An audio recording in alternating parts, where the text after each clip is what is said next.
O trofeo Manuel Martín, disputado en Portonovo no pasado mes de agosto entre o Pontevedra e o Celta B, tradúcese agora en axuda humanitaria para a Ucraína. Todo o recadado naquel partido que gañaran os granates será enviado a aquel país en forma de latas de conserva a través da Fundación Amigos de Galicia. Destinaránse a 3 orfanatos ucraínos que, a consecuencia da guerra, están a atravesar un momento moi complicado. Este ano o que se recaudou vai dedicado a uns asilos en Ucrania onde están recollidos nenos que non teñen pais, órfanos da guerra. Orfos da guerra. O material vaise repartir entre os 3 centros ucraínos, cada un deles recibirá un envío de 10.000 latas de conserva. Vamos a mandar a 3 centros que hai de acollida de nenos, a cada un deles un palé, con 10.000 latas de conservas cada palé.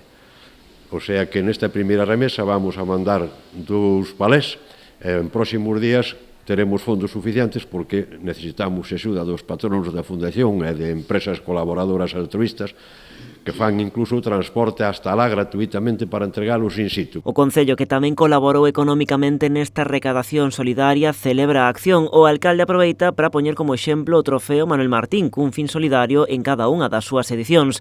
Telmo Martín subliña a cantidade de material que se vai poder enviar a Ucraína grazas á iniciativa. 30.000 latas de conserva é unha media de 2 euros como mínimo, son 60.000 euros, o que digo eu, por non sei, pero máis ou menos. Eu non vexo no supermercado precio de lata de conserva moi inferior a esos a 2 euros, non? E, por lo tanto, é de agradecer. Nós estamos orgullosos de que desde Sanxenxo se poderá colaborar tamén con Ucrania vía este tipo de cousas, non? A maioría das latas son de bonito, mexillón ou sardiña. Elixiuse este tipo de alimento polo seu longo período de conservación co obxectivo de que se lle poida sacar todo o proveito posible.